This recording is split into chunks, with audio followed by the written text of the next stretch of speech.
Ladies and gentlemen, welcome to the Point Click Podcast. Azar Salesman.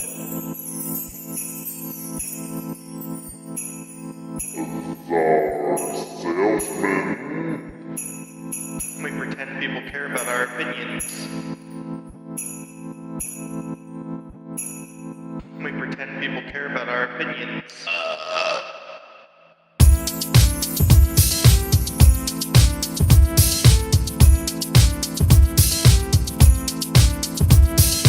They're just a couple of good guys, virtue signaling their life away.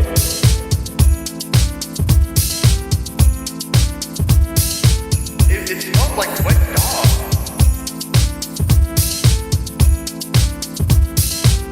We pretend people care about our opinions.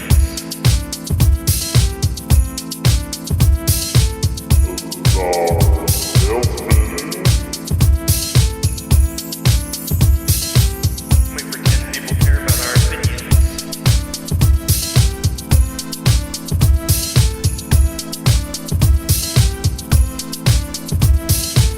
Ladies and gentlemen, welcome to the Point Click Podcast. They're just a couple of good guys, virtue signaling their life away. So stay woke, stay fresh.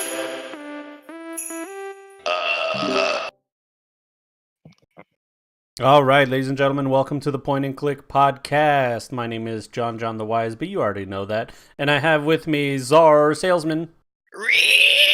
Oh, shit. Hope you guys had a wonderful week. We're back to talk about video games, life, and everything in between.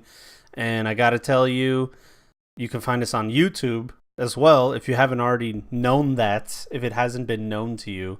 If you want to see, all the articles and pictures and stuff that we look at. We try to do I think we do a good job of, thinking about our listeners, right? Who? Huh? Zara, tell me about your week. What's going on with you, bud? Oh boy. Okay. You had a boy. No, fuck Jesus Christ. No, it's my wife's birthday weekend, Hey. and my wife's birthday was yesterday, Okay. and my sister got married yesterday. Wait a minute. Your wife's birthday was yesterday? Yeah. Dude, my sister's birthday is on the 27th of November. Mine birthday's in the 13th of December. So we have like synchronicity going on here. All right in there. Yeah. So tell me about it. So her birthday was yesterday, and my sister's wedding was also yesterday. Oh shit. Get married. So yeah, we had to go to that. It's my youngest sister, so that's the last sister wedding. The last of the tribe. The last. Well, we still have the youngest brother. But he's a fuck up, so who cares? So all the girls are married off. We're done with that. Nice. So don't have to worry about really messing around with the big weddings anymore, because when Jesse gets married, my little brother, we don't have to do as much Yeah. because Yeah. it's not a girl. And the expectations are low because they've been through so many weddings that they're like, let's just get this shit over with. We know what we're doing here. Let's just. I know, dude. So, but it was good. It was a nice little small wedding in a barn. As Tennesseans do. Tennesseans do. And then there's it was like an old school that was turned into like a restaurant/wedding venue. Okay. And they've got like some land, so it's everything that the restaurant serves, they grow. Ooh, that's called They grow and they raise. farm to table, huh? Yes, so it's a farm to table restaurant, which is really cool. Hell All yeah. this food was fucking, dude, the prime rib. I mean, it is prime. Oh, It's man. prime rib, dude. It was fresh. Like, I watched them kill the cow out back. No, I'm just kidding. Dude, do you like pork ribs or beef ribs? Yeah, I prefer. I don't know. I prefer pork. I've been preferring pork. You wouldn't think from my face that I eat pork, but I actually love. I love pork, dude. I remember one time I was like at a restaurant or something, and someone suggested the pork, and then they apologized to me, and I was like, Oh dude, man, they're like the pork. Oh my god, sir, I'm so sorry. I didn't mean to I know, offend and I your was like, religion. whoa, whoa, You chill, dude. racist fuck. I was like, listen, I live off bacon, all right? Chill out, You, guy. you should have just gotten up and started screaming, Allah Akbar. That's it. I knew Alwari! I knew I brought this vest for a reason. Triggered. Oh man, but that's cool. So you guys had the wedding and everything. You get Yep. crunk? No, No drunk czar, Too old. dude. too old for that shit. Oh, are you graduated now? You're not drunk czar anymore? Because that I've graduated now. what? That's amazing. I've graduated. I haven't had a drink in like 60 days. Nice, man. Good for you. Well, I had a drink yesterday. You know it's bad when you know that there's a problem when you can say how many days. Yeah. Like mine is like 60 days. Well, you're a professional drinker, dude. You drink like you could drink me under the table for sure. I already know that. But I'm Right, glad that you so- graduated. Graduated, so my wife was drinking. I drove, so Yeah. it was the DD that night. That's the adult thing to do. It's like, The adult thing to do. all right, you can get fucked up out of your mind, and then I'll just be sober. And drive us home. Yeah, but then you go home to your drunk wife, and that's usually a fun thing to do. Exactly. So it's a win-win. You give up one thing, but you get the Yeah, benefit of the other. So it's you're like, okay, dude, we're good. it's like when you go on a date with a girl, you want to get her drunk just so you can she can let loose. But when you're married, you're like, let me get my girl drunk so I can take advantage of her. Hey, I gotta ask you. There's this phenomenon that I noticed in white people that Yes. that immigrants. I know a lot about the white people. Yeah, and I know you know a lot about the peoples of the white color. There's this phenomenon that goes on with white people where you guys meet a girl, you get engaged, and then you meet each other's parents. Is that a normal thing? I guess so. Like, I see it a lot. Did that happen with you guys? It's never happened with anybody in my family. Okay, so it's not a common thing, but is it common? What is it? But I don't think it's as common as it's made out to be because you see it a lot in movies. That's why I think it's You common know, because that's all I see in movies. I see they're married, they're dating for 8 years, they get engaged, and then it's like, okay, you wanna meet my the parents. like that movie, Yeah, Meet the like Parents. the movie Meet the Parents. Exactly. And I think it comes from more of being common because I don't think it's common in places like here, Tennessee, where it's like you're living near your family. Yeah. I think it's more common in places like, big cities, LA, New York, and those type of things because kids have moved away from their parents. Mm, So they live far away. They only see their parents, like a couple times a year. So yeah. then it becomes more common for it to be like you're in a long-term relationship, you get engaged before that opportunity ever arises. For here, it's like the men that my sisters were dating were already being integrated as part of the family before they ever proposed. That's what I'm saying. That's normal in at least immigrant culture that I've seen. You Yeah. know about the significant other within months of them dating. Yeah, that's common where I'm from. Okay. We Tennessee and stuff, we're all big family type of people. So just having the boyfriends and stuff before they're engaged and stuff, we're having them over for Thanksgiving and Christmas. Beating them up behind the You house. know, exactly. Don't fuck Locking 'em in the basement. Don't fuck with my sister. All right, bud. I'm the only one that fucks my sister. You hear me? You hear me, bud? K Kona. Yeah. Oh man, yesterday was my buddy's birth. Well, we celebrated his birthday, and my buddy Arnog. I don't think you've ever met him. No, I don't think anybody's met him. But I think in the future we'll be making YouTube videos on Cyberpunk because that's something that we're both interested in. But anyway, that's besides the point. He wanted to hang out, and we did something that we haven't done in a while, which is drink cold sake and reminisce. Why cold sake? I don't know, man. He introduced me to that. We were chilling in his room and we were playing D&D. Well, not D. We were playing Cyberpunk or Rifts or something like that, which is like D&D. But we just drank cold sake, and that was in my high school days. So it was like a throwback to the old days. Was it because you couldn't sneak around while heating it up? No, it was just So you couldn't have it in a pot? No. It's actually cold You just like it sake. cold? Cold sake is a normal thing. Like most people have it cold. Like Okay. it's like I a didn't know normal that. thing. Anytime I've had it, it's always been warm. Warm.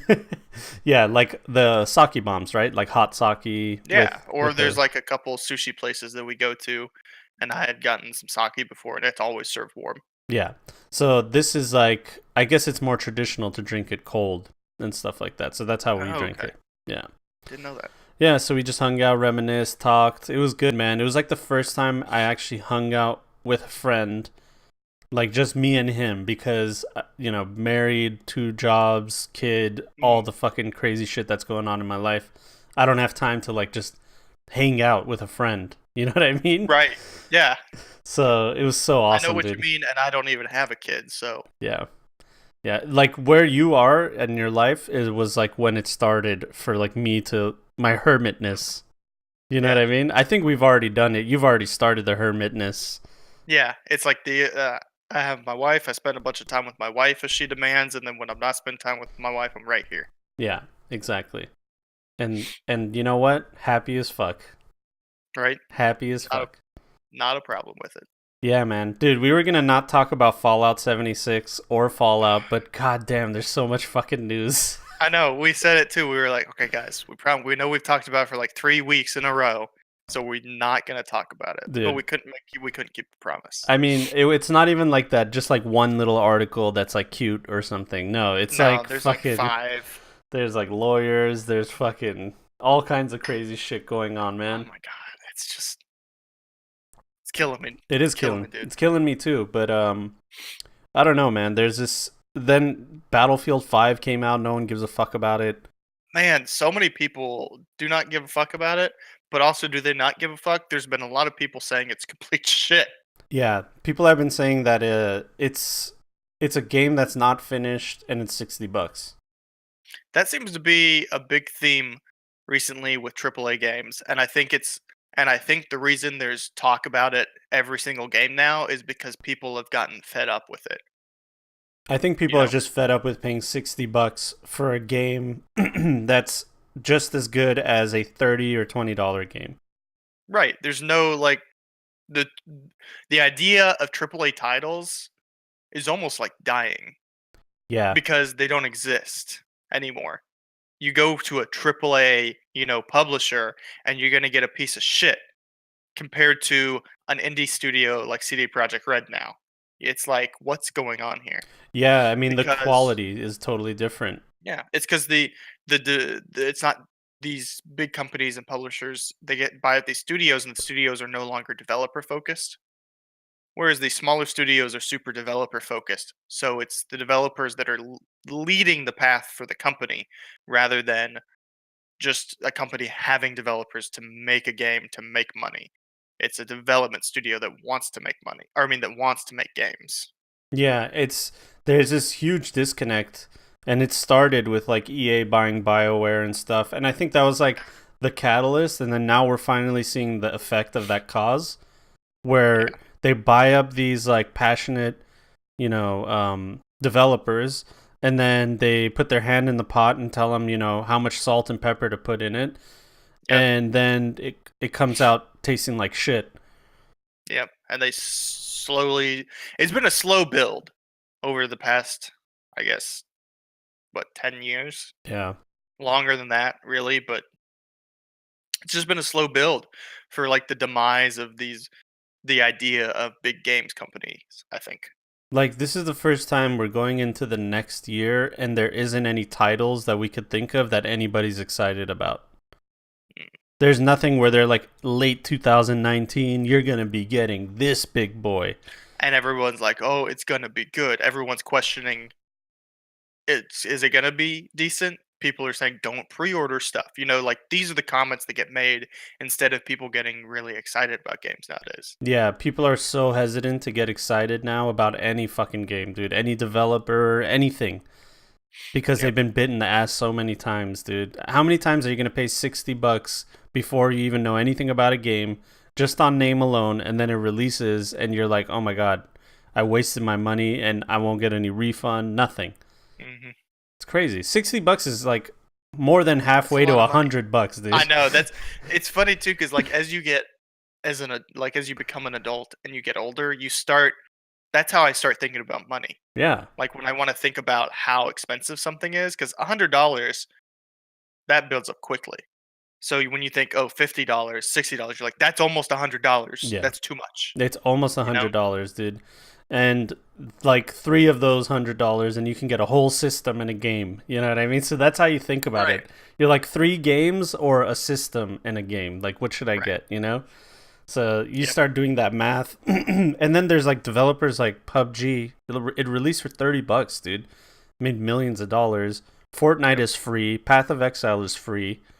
League of Legends, like there's so many games that are just free, and like this model of paying $60, it's like insane, dude. So dated. I think it really is because of the way that like the freemium games, you know, have been monetizing. Even games like Overwatch, it's like these big companies, what they do is they see their game, like, you know, Diablo 3, for instance, or some, you know, you buy $60, boom, right? Yeah. And then they're like, okay, yeah, that made a lot of money, but look how much money Overwatch made. Yeah. Look how much money Fortnite. Why aren't we making that money? You know? Yeah. And that's a problem. Dude, I remember paying $60 for Kirby All Stars, which is a Super Nintendo game in the mid '90s, early '90s, and I'm still seeing games that are $60 today. So it's like this idea of paying $60, like it's evolved to paying less or paying nothing and just having microtransactions because they know they can make their money. That model works. Like it just works. It works, and it makes a lot of money. So much money. But dude. Your game has to be a continuous success for that to happen. Yeah. The other thing is, you know, making a game like Path of Exile and planning for it to be free to play is a fucking monumental risk, dude. Oh, 100%. That's the other thing is there's more risk involved in that, and you don't, your executives and shareholders don't want those kind of risks. Yeah, man. I don't know, man. It's getting really weird right now. It's a strange time to be in love with video games because there isn't anything to look forward to. You know. We're playing Path of Exile right now, and we're excited about it. But that's a game that came out how long ago? You know what I mean? 6 years. 6 years ago, and it's fun to us now. But will it sustain? I don't know. Maybe it's up to the developers.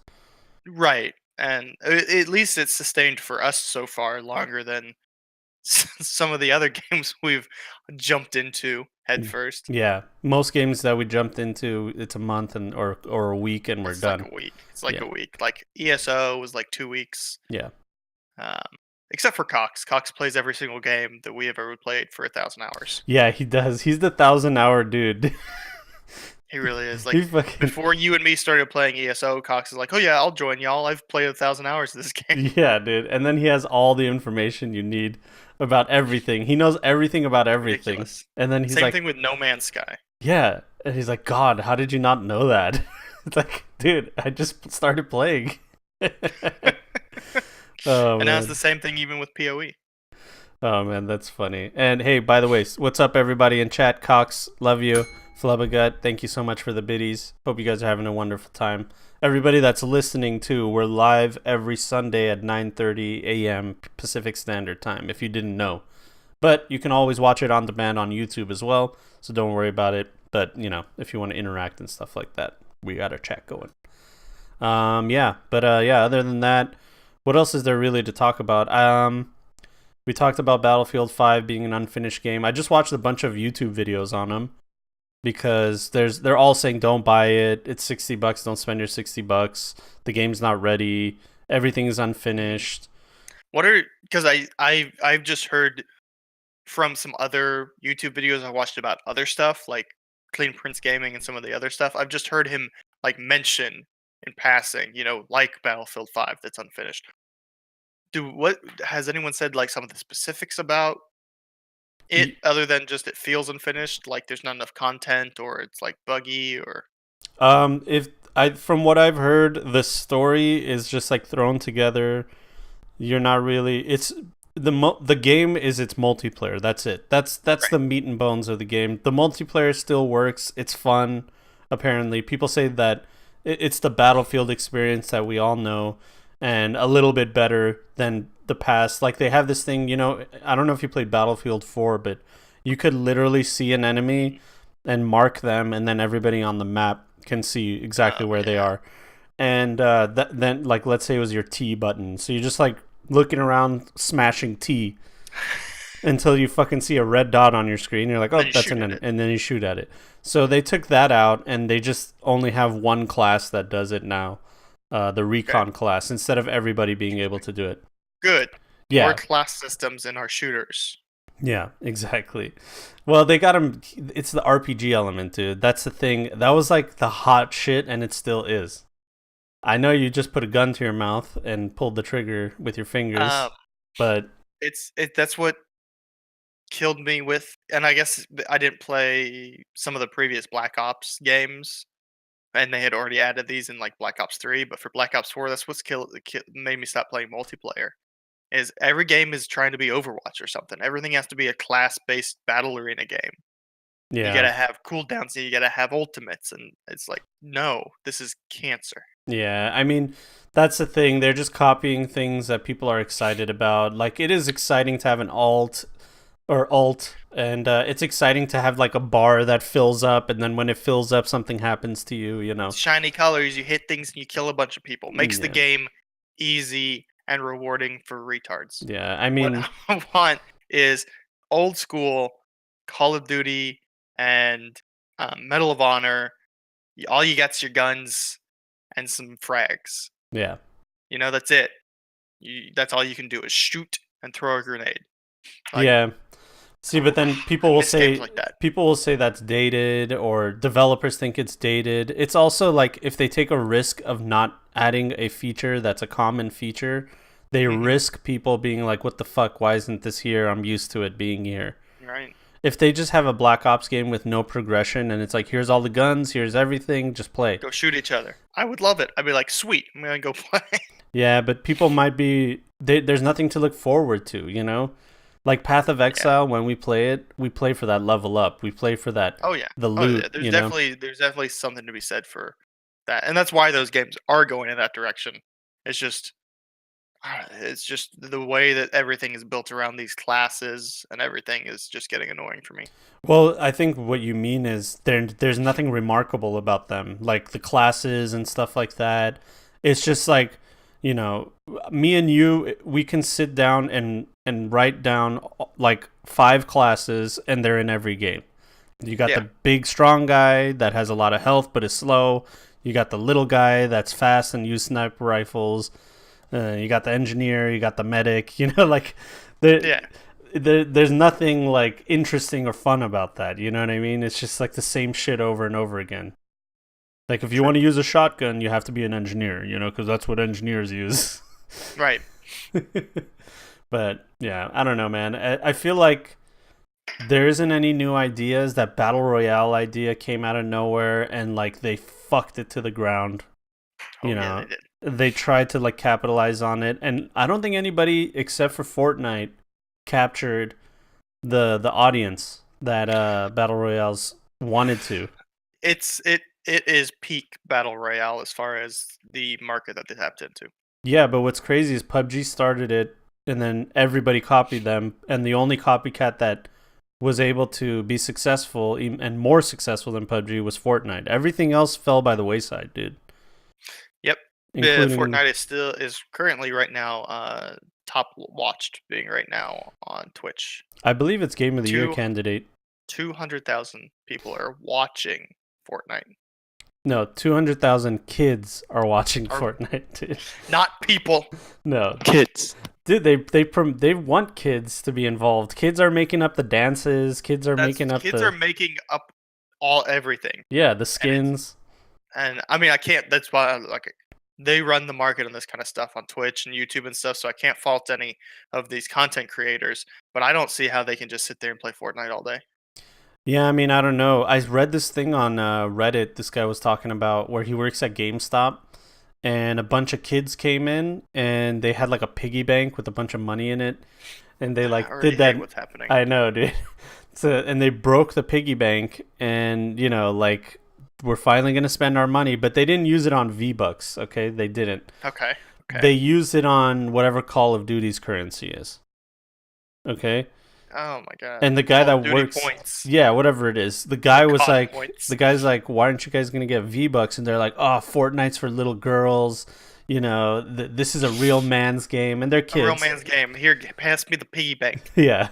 So, and then they were all saving up and excited to buy the in-game currency that is Call of Duty's currency to buy their like cosmetic items. Jesus Christ. The game's rated M for a reason, people. Keep your kids off these games. But I thought it was just fucking real. Like, if you think about it, how predatory is that to like try to get kids to fucking spend money on your virtual currency? On just cool looking stuff. Like, yeah. It's just, it creeps me out, dude. And I know, like, I have a son, and I hope all this shit gets resolved by the time he's of age of playing video games. I just think you gotta raise him right, John. You gotta let him know. Don't be a loser. But you know what? If he comes up to me and he's like, I want 3,000 V-Bucks, and I tell him... you're buying him 3,000 V-Bucks. Yeah, if I tell him no, he's going to be like, dude, all my friends have V-Bucks. They all have the cool skins. I'm over here with the default shit looking like a loser. Well, let me tell you, little Donnie, your friends are a bunch of retards. But they're my retards. Yeah, right. Trying to tell young me that my friends are retards never works. Oh, God, no. That would never work. My dad tried that many times. I know, dude. God damn it, they were right.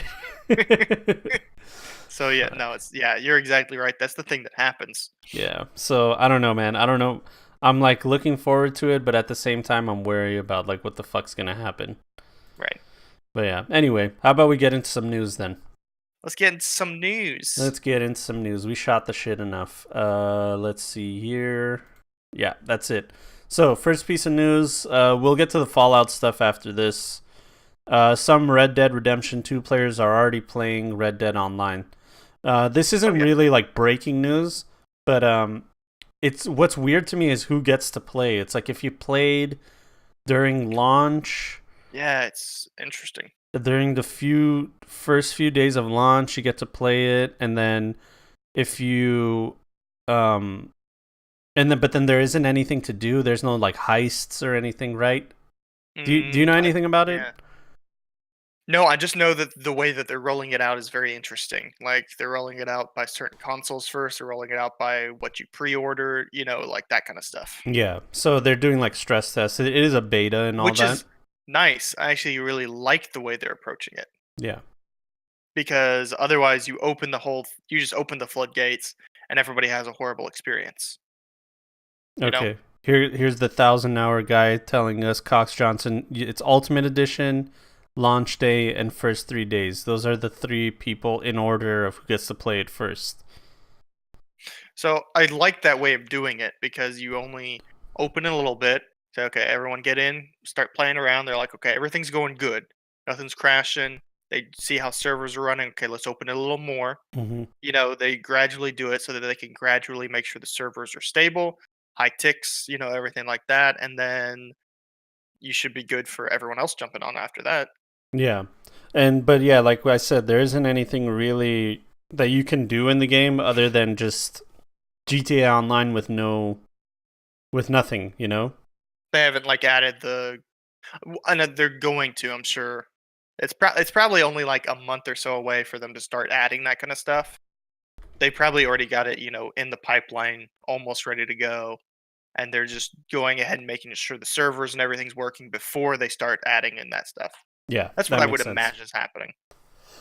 That makes a lot of sense to do that. But yeah, I mean, I feel like this was faster. This happened faster than I thought it would. I thought we wouldn't see online till next year. Yeah, because that's what it was for Grand Theft Auto. Waited a long time for online. I thought we wouldn't see online till PC released, actually, but I guess not. PC release. It's coming. It's coming soon. And this game is so fucking awesome. I want to play this game so bad. Yeah, and we've refrained from talking about it because we haven't actually played it, either of us. And you don't need us to tell you that it's a good game. It's obviously a good game. All you had to do is wait for people to play it and then hey, is it good? Yep, it's as good as you think it is. Okay, that's it. That's all we needed to know. Yeah. And it's kind of like the same thing with Call of Duty and Battlefield. when it came out, we were like, all right, is it as good as we want it to be? And some people were like, I don't know, maybe. And it's like, okay, now let's research it. Yeah. So with Red Dead, it's different. But yeah, online is going on. If you guys are interested, it's I think this means that the PC release is coming sooner than we think. But yeah, we'll see. All right, next piece of news. Let's get to the Bethesda stuff. Oh my god.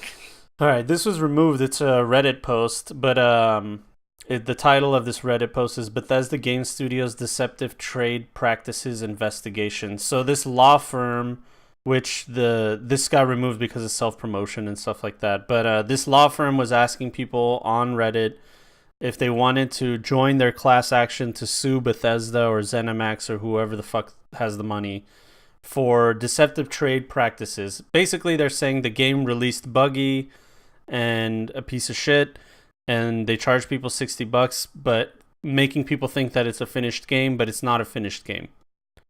And they want to go to court for it. A lot of people think this is a good thing because they're upset at Bethesda, but you and we agree that this is a very bad thing. It sets a terrible precedent. Yes, I think most times, especially with like when you're talking about mediums like movies and games, government involvement is bad.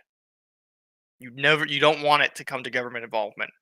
And neither should the people that are developing games. So they should be working with the market to ensure that doesn't happen. Like the MSRP, that's not government regulation. That was the industry going, okay, we'll regulate ourselves so that we don't have to be regulated by the government, because we know that the government's going to fuck all sorts of shit up. They're going to be overbearing. They're going to do all sorts of these other regulations. So you self-regulate. Well, game studios should be doing the exact same thing with this kind of thing. This is dangerous if it ever goes to court, because then you're starting to define legally what is a finished game. Yep. What is allowed to be marketed as a finished game, what's allowed to be sold as a finished game. That gets very dangerous. I don't think there's a single game that we've played in our lifetime that's a finished game technically.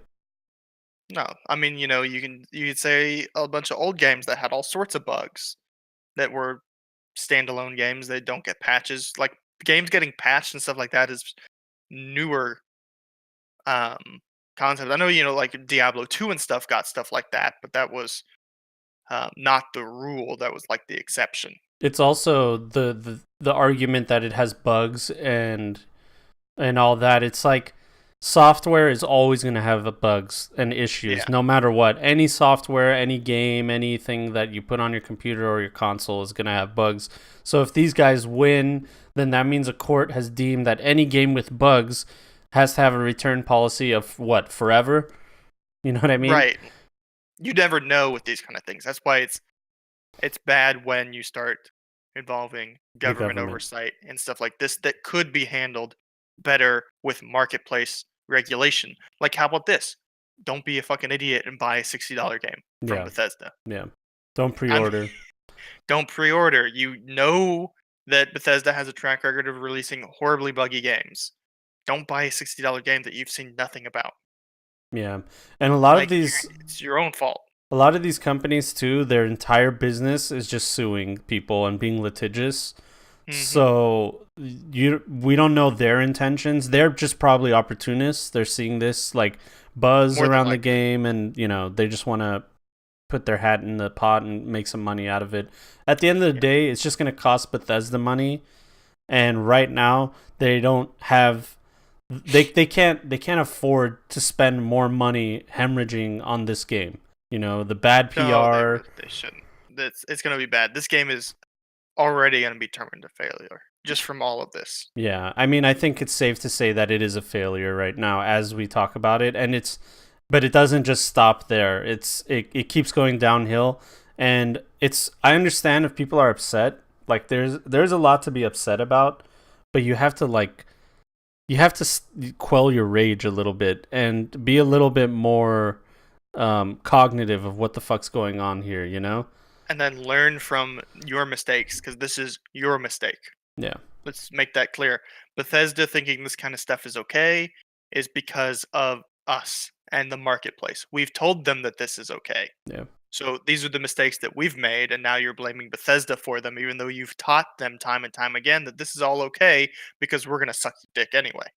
Yeah, we've told them that we will pay $60 for any game that has a Fallout name on it. Right. And we did. Same. Exactly. Well, the other issue that this brings up is I don't think they really should be like this doesn't really have a lot of legal ground, I think it's dangerous, but the other thing they did does have potential legal issues. Yeah, that's the thing. That's kind of like the icing or the cherry on top of it, and we'll get to that right. I think it's the next thing. Is it? We might as well pop it in there. Yeah, this is Bethesda talking about the bag controversy. No, they're talking. That was just them like talking about how they're gonna fix the game. Oh yeah, and I'm then talking about the bag controversy. Okay, yeah, this is the bag controversy. So apparently, if you bought the collector's edition of Fallout 76, it came with a canvas bag. Well, it's supposed to. In the picture, it's a canvas bag. And in the advertisement, it says canvas bag. Yeah. It's a canvas bag that has a power armor helmet in it, and then there's a game, and, you know, it's like, I think, $100 collector's edition or something like that. $200 is the price, yes. Damn, $200. Okay. So someone spent $200 for Fallout 76. Yeah. And a bag with a helmet in it. So, buyer's remorse much? But the bag came for a bunch of people, and one person complained. I'm sure other people did, but this one, he let us know publicly about his complaint. He said, hey, in your advertisement, it's a canvas bag. You guys send me a nylon one. Mm-hmm. You know what I mean? And once they... Hold on one second. Sorry. Okay. There you go. All right. So it was a nylon bag instead of a canvas one. He emailed them, and they pretty much said, sorry, that we understand and respect that there's disappointment with the bag in the Power Armor edition. But at this time, we're not going to do anything about it. It was a prototype, and it would end up being too expensive to make, to mass produce. So pretty much they said, sorry, man. Like, that's it. Like, sorry, the thing we told you we were selling you and showed you that we were selling you, that was a prototype. It's too expensive. You don't get it. Yeah. So, you know, if you're someone that spent $200 for an item, I get the bag thing is not that important. It's more on the principle of it. It's like, hey, dude, I gave you $200, and you're well, it is the principle of it. Canvas is nice material. Yeah. Especially when you're talking about bags and long-term longevity of any type of bag that has wear potential. Canvas is so much better than nylon. Yeah, of course. And and for you to walk around with that bag and put your stuff in it, and it has like the Fallout logo on it. Yeah, I get it. It's merch. You know what I mean? Right. But and you want the nice merch you thought you were buying. Yeah, but for them to say like, yeah, sorry, we cut corners there to save money, directly to your face. Yeah, and there's nothing we're gonna do about it. It's like, what do you mean, dude? After everything you guys have said, and then they also issued a statement saying we're not giving any refunds to Fallout 76. Nope. Bethesda did go ahead and respond to this because the wording was, you know, sorry you're not happy, bag was shown prototype, too expensive to make, not planning on doing anything about it. Bethesda did officially respond to that the person sending those emails was a contractor and not like an official Bethesda employee is what they're claiming. What they're doing, they are doing something about it. It's not anything good. What they are doing is they are giving everyone that bought the collector's edition 500 atoms. Yeah, which is $5 worth of Bethesda bucks. 500 atoms is $5 worth of in-game currency with which you can buy almost nothing in the atom shop with. So it's like they gave you a coupon for you to spend more money in their shop to get stuff. Yeah. Here's $5 off a $10 purchase. That's basically what they said.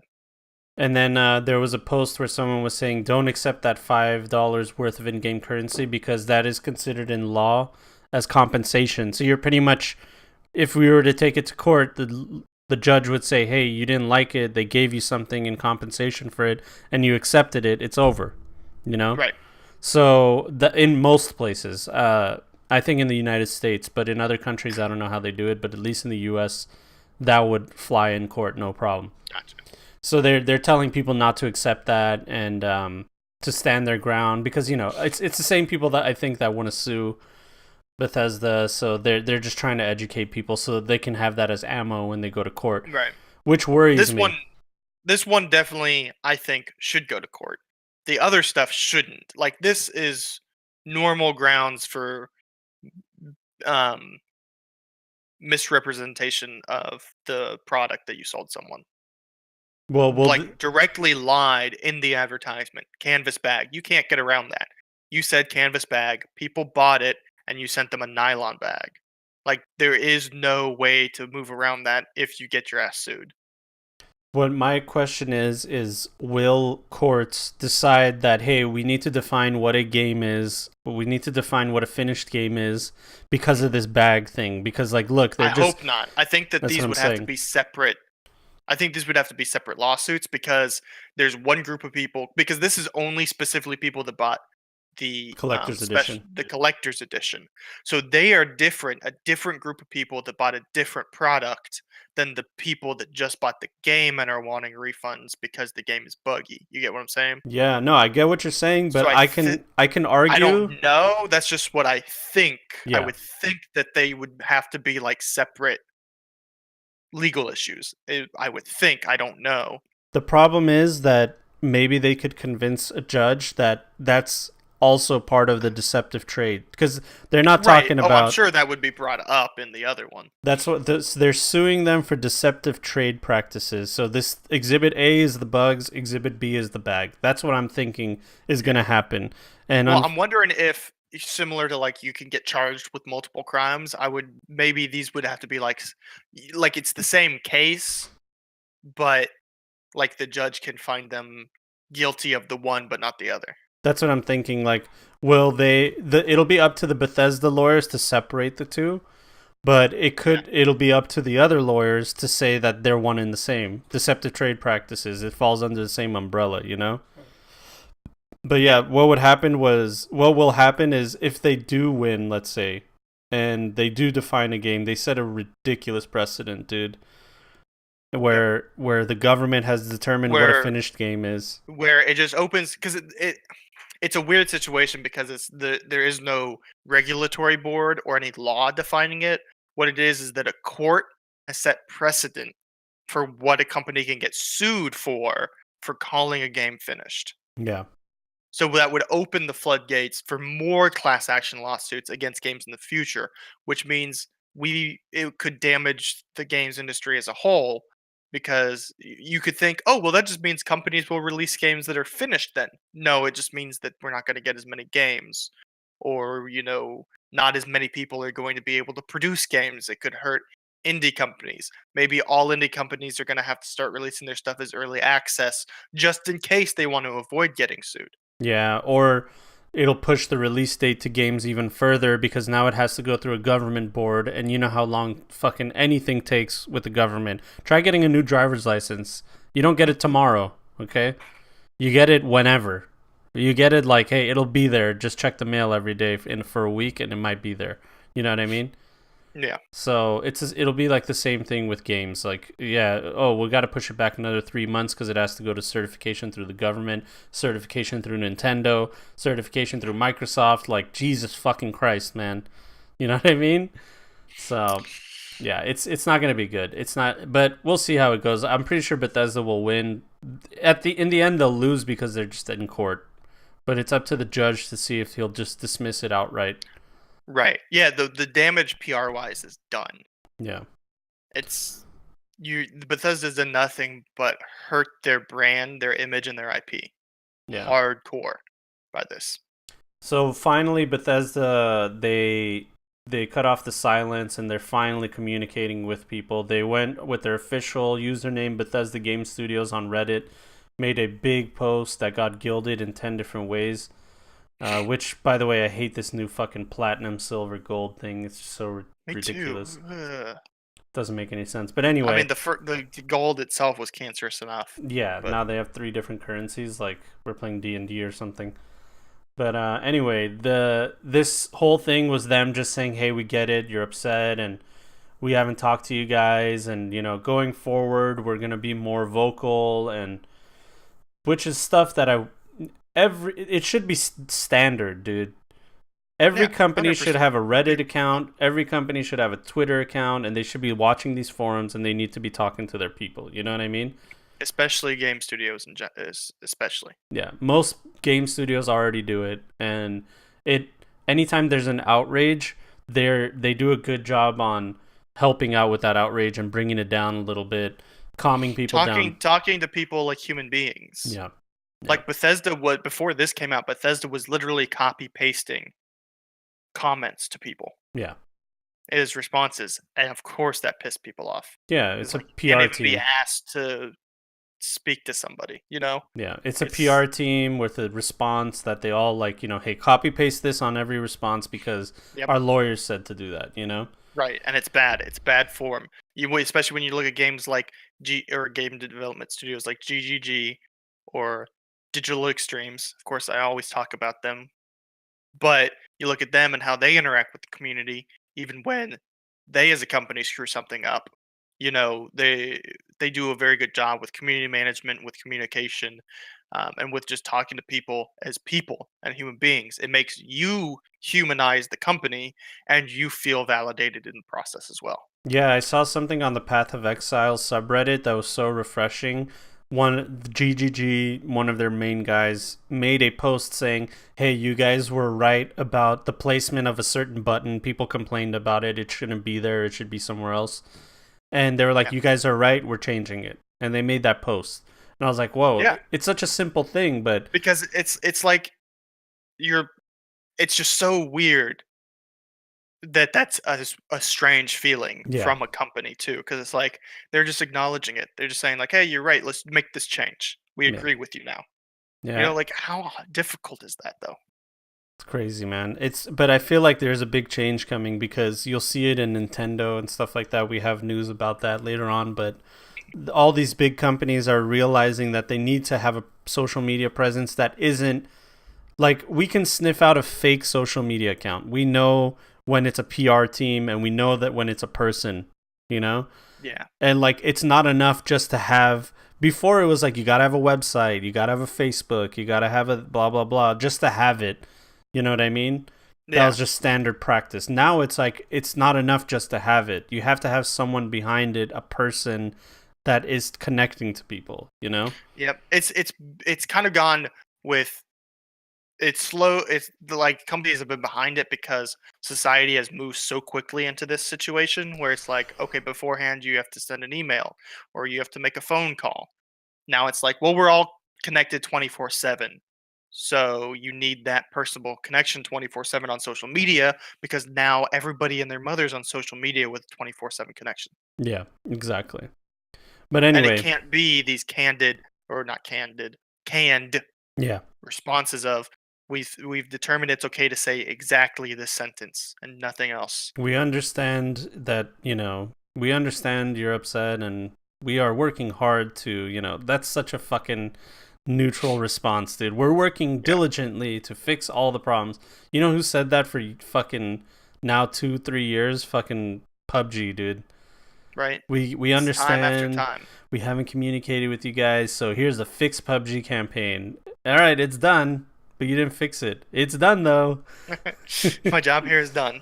Now I'm waiting for a fucking post where they're like, we understand that we didn't fix anything, but we're going to do it. Now go buy the Nathan Drake outfit on the PS4. Oh, my God. Oh, man. But anyway, this post is largely Bethesda saying, hey, we're going to talk to you guys more often. And then there's a bunch of bug fixes and patch notes in this thing. And it's kind of, it's the December 4th patch, December 11th patch, all the things that they're going to release. Now, me and you, we haven't played this game, so we don't know what camp placement on login means or special respec. I mean, I guess we can guess what that is. But most of this stuff, we don't know what it is. So I read the comments, and people are actually that like this game, which I know it's hard to find people that like Fallout 76. You have to go to the subreddit. You got to go to the fucking subreddit and read the comments. But people that like the game are excited about these changes. That's good news then. Yeah. I mean, how hard is it, or how why do people not realize or think about that? This is the baseline of what anybody should be doing. There's bugs. Here's our bug fixes that are coming out soon. Here's what we're working on. They weren't doing any of that. They're just like, we're working on the game. Yeah, well, we know that, but some information or something like this is baseline. What should have been happening from square one? Pretty much what consumers are asking them, it's like, why should I commit time to playing this game if I don't know if something's going to change, you know? Right. And or if I don't feel like I'm being listened to as a consumer.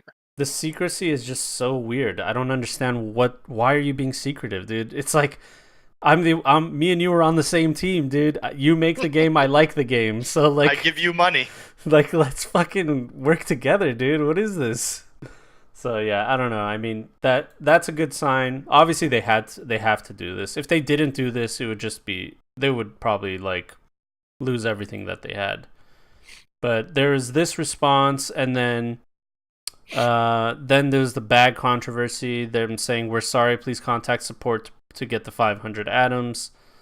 And then this guy said, attention all US players, do not take the atoms, it's considered currency and will void the right to sue them. So yeah, they're trying to the best they can with what they have. They can't give you a refund, dude. Cannot believe they did 5.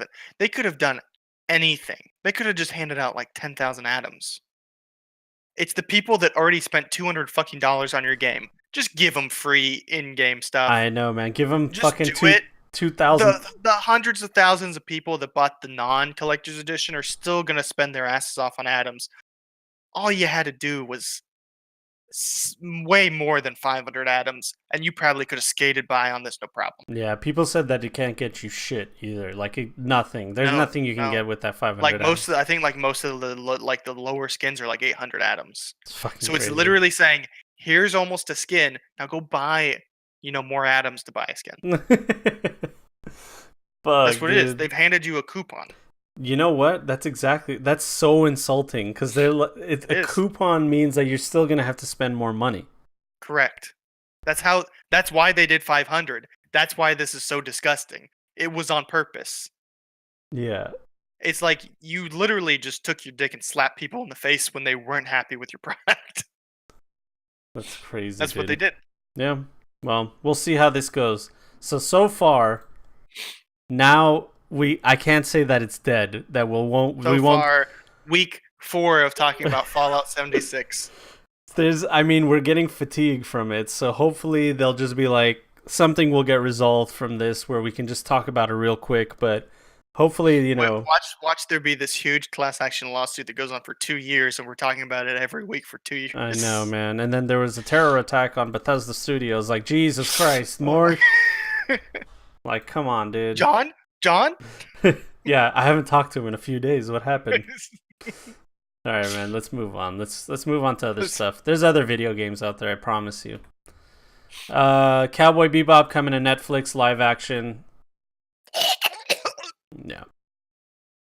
Just want to let you guys know that. Just in case anybody really wanted to watch another really shitty live action anime movie, here you go. Yeah. One of the most beloved cult classic anime shows of all time, Cowboy Bebop, is coming to live action. That's a no from me, dog. But what can we do? Bebop is too precious to me, says Fresh Prince. I agree, man. But I just don't understand why people keep thinking this is a good idea. You know what, man? We might just be looking at this all wrong. It might be doing like so well in China, dude. Maybe. I mean, because they keep doing it. That's what I'm saying. Like the Japanese keep making live action anime movies, so they got to be doing well, right? Like, those fucking like Deep Impact 3, and there's like Bruce Willis in it, and like nobody watches it here. But someone's making money off of it. Dude, they blow up in China, apparently. Like, Steven Seagal movies are huge in China still. Like, any movie he makes, they fucking still want to watch it. So, Steven. I guess this could be along the same vein. You know what I mean? Scorpion King 4, yeah. Huge in, like, Thailand or something. You know what I mean? That's where it ridiculous. makes them millions of dollars. So, yeah. All right. Next piece of news. Did you know that you can create cross-platform AR applications? Oh yeah, so this is sick, dude. Check this fucking awesome shit out. Summoner's Rift. This is League of Legends augmented Wait. reality Oh, sick. on a table. So from podcast listeners, it's kind of hard to see what the hell's going on here. It's hard for me to see what the hell's going on, and I'm looking at it. Yeah, so pretty much just imagine crazy. whatever's on your computer screen is on your table, and you're literally playing League of Legends on your table with your buddies. And I don't know exactly That's how... going to send board games to a new level. When I'm telling you that AR is going to take over VR, this is what I mean. This is the kind of shit that's going to happen. You and your buddies get together and play Mario Party on your dinner table. Yeah, or I mean, like, this is gonna change. You have Tabletop Simulator on Steam. Yeah. That's gonna change. You're gonna just have a table in your living room that is Tabletop Simulator, and you can just play whatever fucking game you want. Yeah, it's just crazy to think that there's so many possibilities for this. Like, this is just like bullshit, little bullshit. You know what I mean? Like playing. Right. That's just to showcase. Nobody's gonna play League of Legends that way. No. Because it would be very difficult to. But they're just using a popular game to showcase, look, what can be done. Yeah. It's interesting, Plus, though. Think about that as a form of observation of esports. Yeah, man. You're right. Yeah, it's the future. So, like, it's either going to be... you wear, like, these glasses... and then that way you can see the augmented reality on your table, or like there's like a screen that projects a hologram. There's different ways that they've done it, but I think the glasses thing is the one that's most reliable that I've seen. But this is still way too early, dude. Way too early. But yeah, you're right, man. Imagine we're just seeing a showcase of what's going to be popular in the future.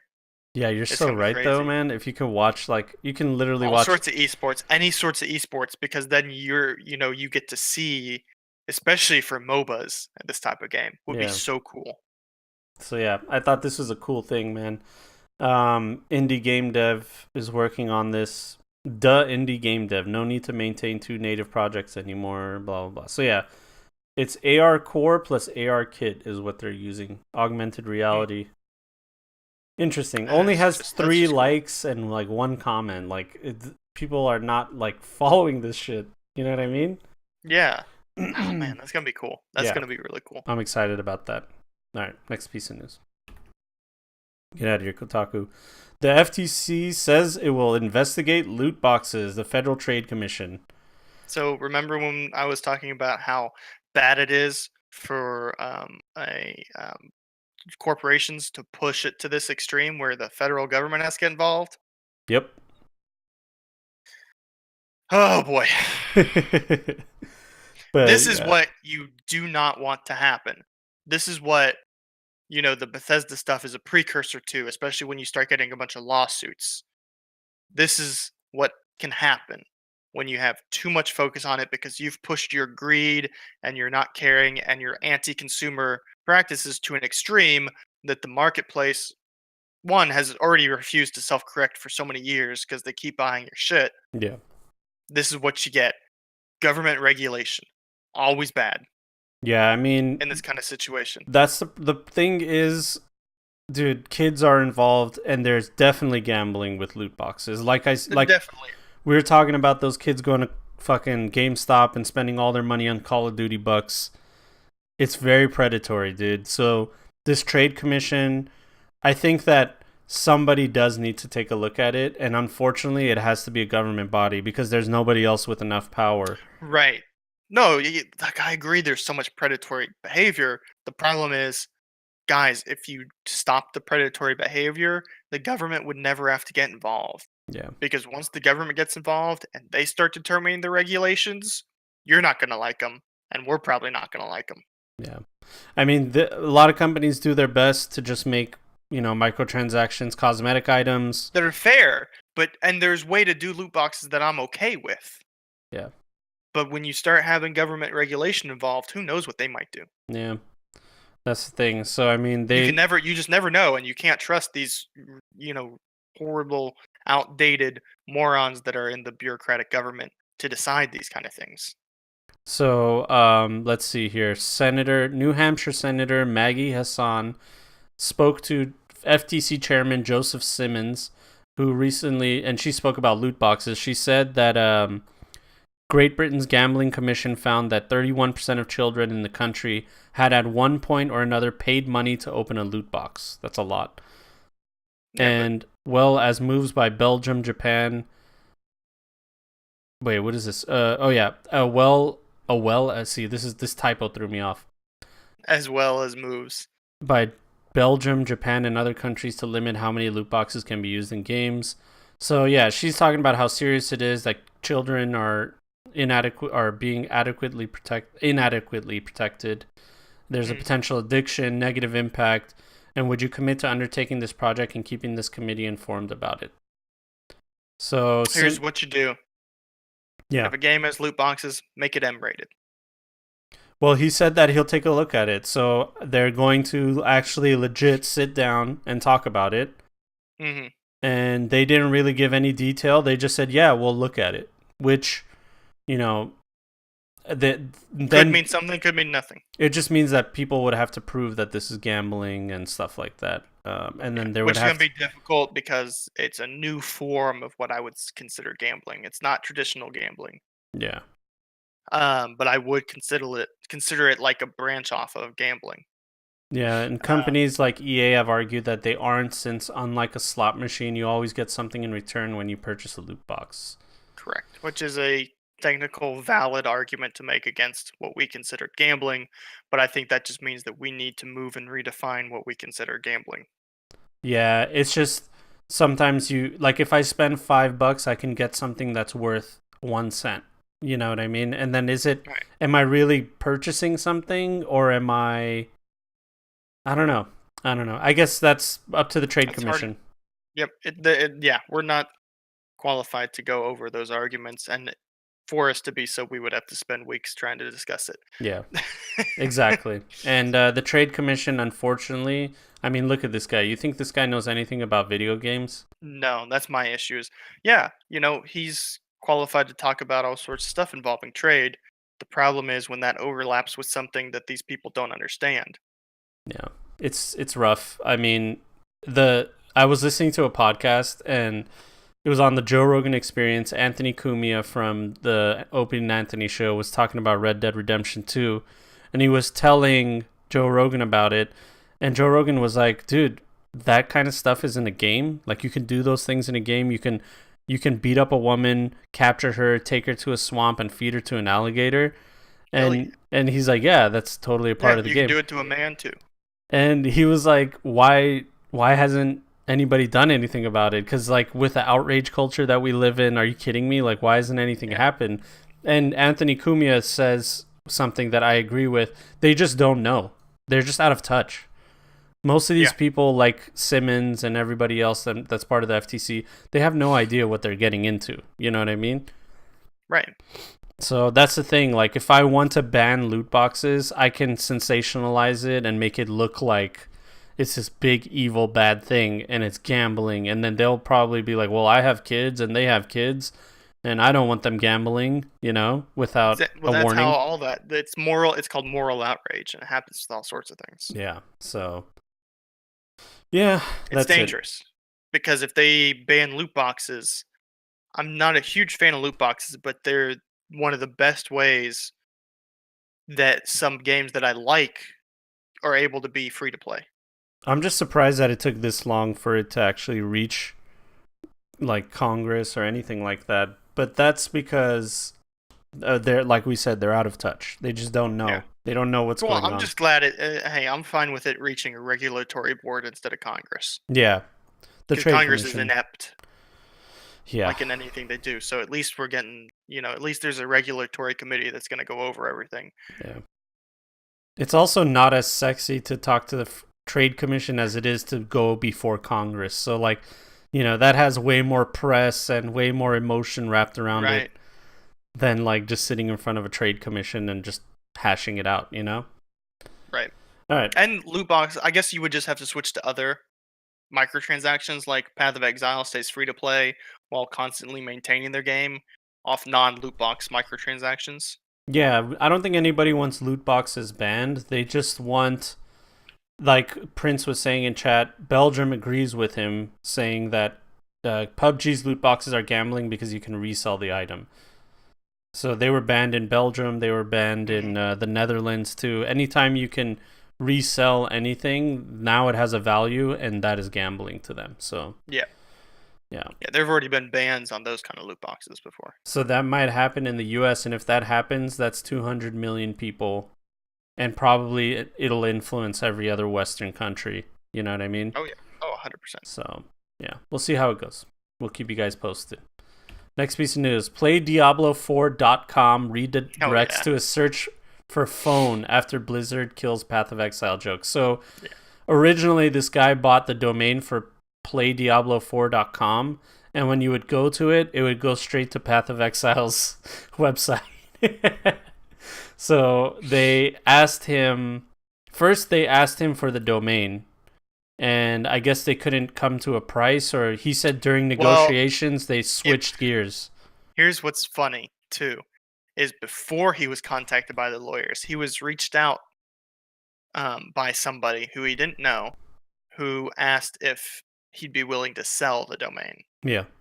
And he said maybe. And then he started getting emails from lawyers, because that would be illegal, what he's doing. Oh, really? Selling if the he were domain? to sell it for profit, because it would be trademark abuse. Trademark blackmail, huh? Basically, it would be some... I can't remember the exact verbiage, but buying a domain like that off somebody else's trademark in order to make profit is illegal. And they could absolutely sue him for that.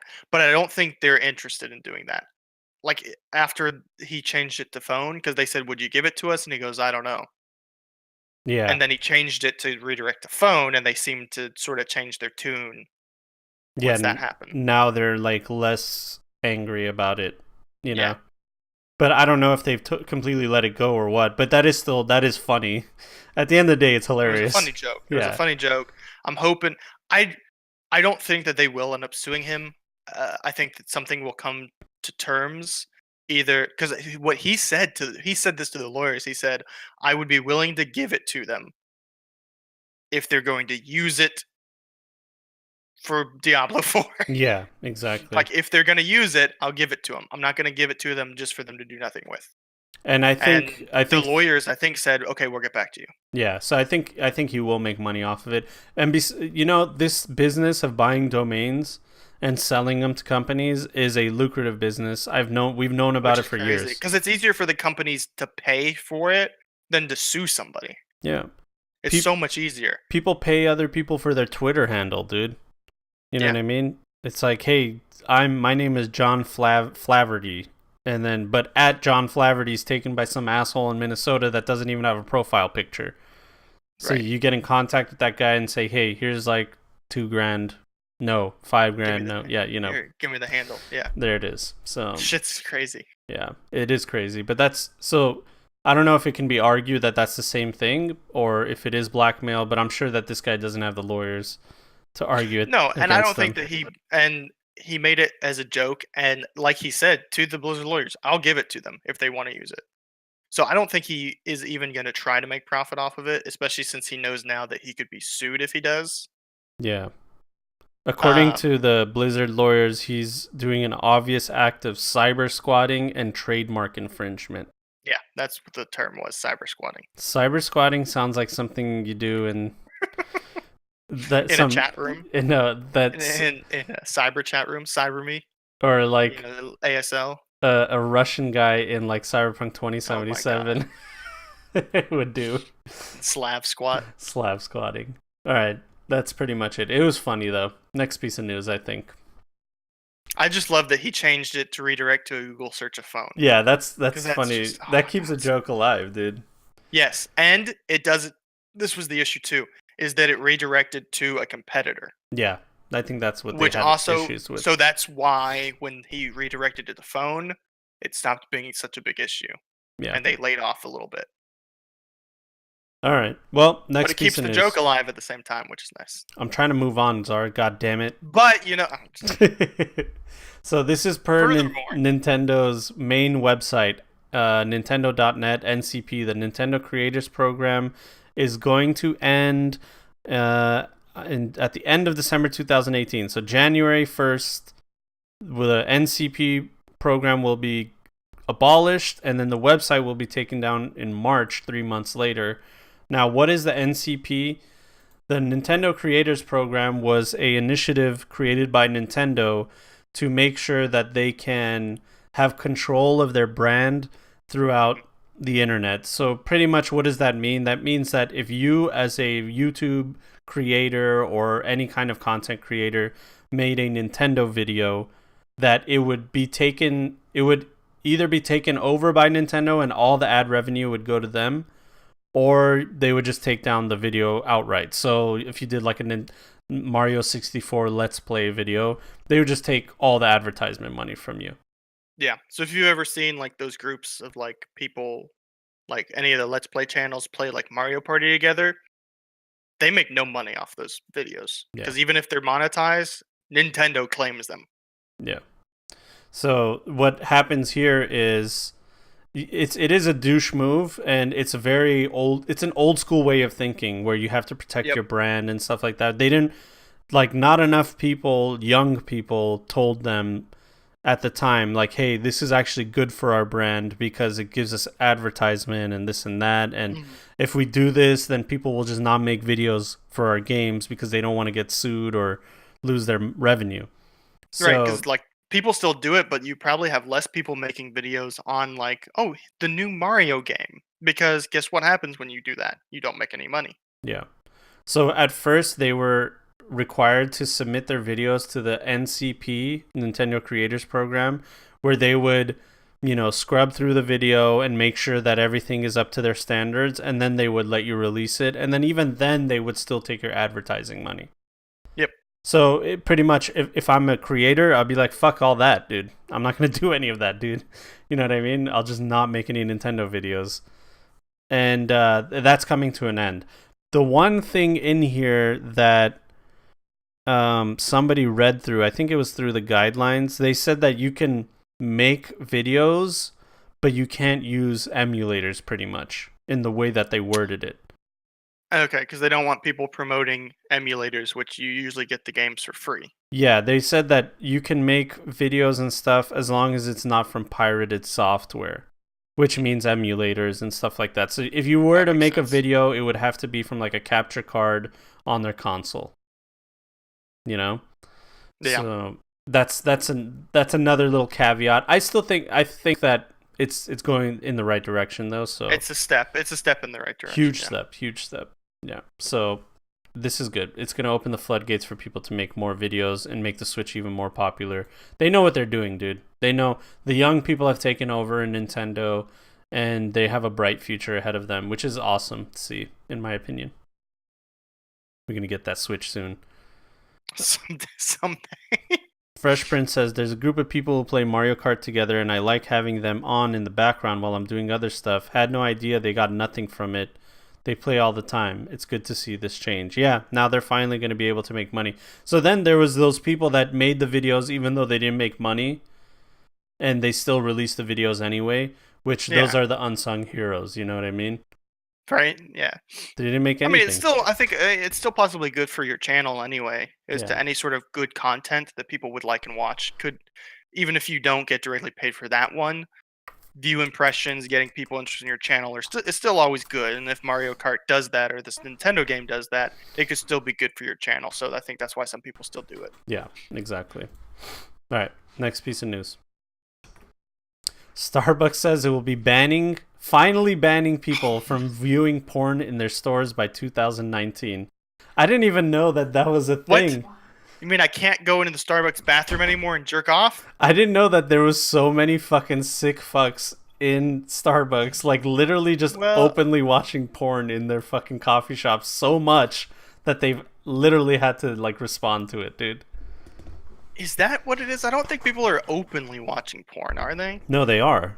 They are. They would like, you're sitting there writing your little novel, and then there's a guy next to you, watching some crazy shit. Nah, I doubt that, because that's illegal. You can't watch porn in public. Well, let's read the article. Let's see. It's from an anti-pornographic activist group. Yeah. Jesus Christ. Apparently, Starbucks cares more about providing paper straws to protect the environment than protecting kids and patrons from its public Wi-Fi. Jesus Christ, dude. Oh my God. Starbucks broke its promise to filter. It's the parents' responsibility to deal with the kid. Thank you very much. Yeah. Not Starbucks. Hughes claimed in a statement earlier this week that the company was keeping the doors wide open for convicted sex offenders and others to fly under the radar. Dude, don't burn down the house. Relax, Jesus okay? Christ. What does that have to do with illegal child porn? Yeah, I don't know, man. They're like trying to make it seem like it's the worst thing in the world. But, I guess that ban kind of makes sense. I mean, it makes sense. Who cares if they ban porn? They don't want people browsing porn on their Wi-Fi. Yeah. Do not give a shit. It's just weird and funny. And then apparently I read an article. How are the homeless men gonna jerk off? Yeah, I mean, come on, give them a break, dude. But apparently there was a response from the YouPorn company, YouPorn and Pornhub. They were saying that I heard they're banning Starbucks from the office. Yeah. No one's allowed to drink Starbucks in their offices anymore. That's pretty funny. To some people, that's devastating, dude. To some people, I just think it's so funny how good those, like, the porn websites are at memeing. Yeah, it's just funny, dude. Those homeless dudes in Beverly Hills with their iPhone XXs. Yeah, exactly, man. Give them a break, dude. Oh, man. So, yeah, I thought that was a funny piece of news. Anyway, you'll have to figure out... You'll have to go to the library like a normal person. Like a normal person. Yeah. All right, next piece of news. EA is offering 10 hours of Battlefield 5 or whatever for free, PC Gamer says. A 1-week trial of Origin Access Basic is available to anyone who asks for it on Twitter. Nice. So you will be able to play Battlefield 5. I think... So the thing about Battlefield 5 is... It was supposed to release earlier, but they didn't want to compete with Red Dead and Call of Duty, so they pushed it back.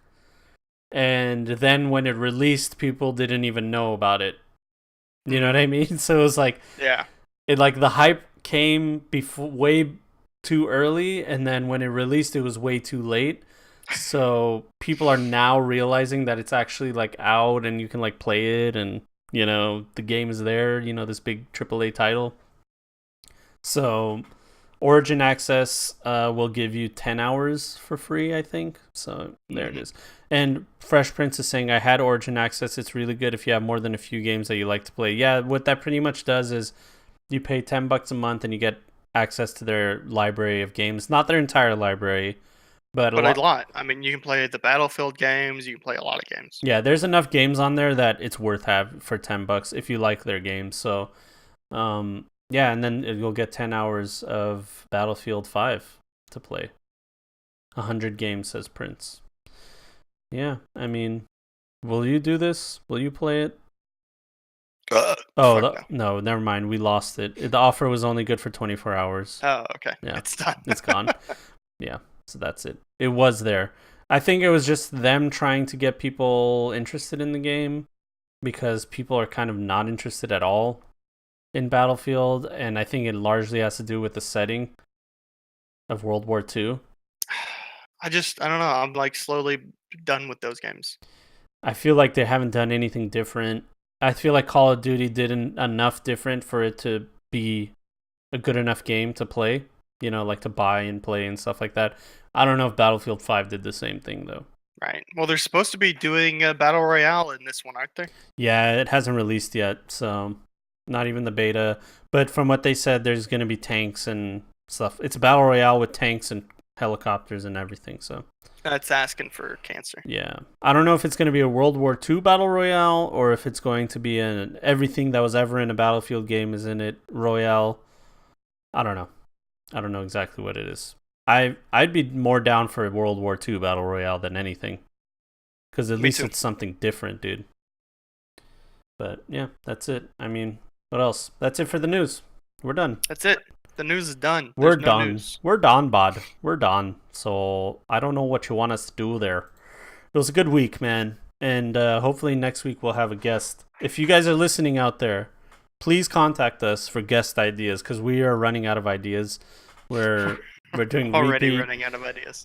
If there's, any niche that you want us to explore, any YouTube content creator or podcaster or anything, man. Weirdos, furries. Whatever, dude. Whatever's out there. If you want us to talk to them and have them on the podcast, we're more than happy to do it. We just don't have any idea what to do. So please let us know in our Discord, on our Twitter, on our Twitch, wherever you can find us. You can actually, we also have an email, thepointandclickpodcast@gmail.com.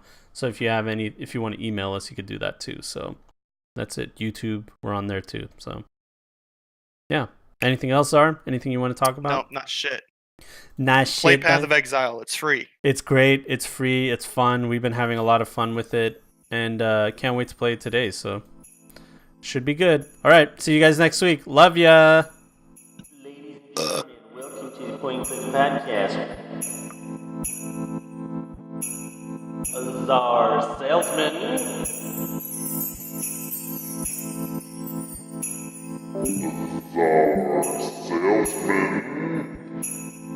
We pretend people care about our opinions. We pretend people care about our opinions.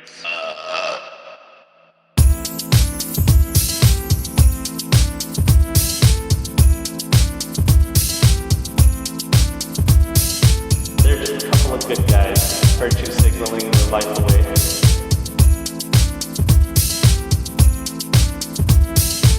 It smelled like wet dog.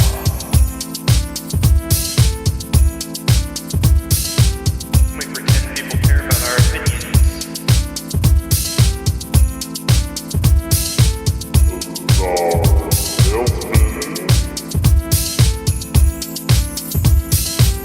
We pretend people care about our opinions.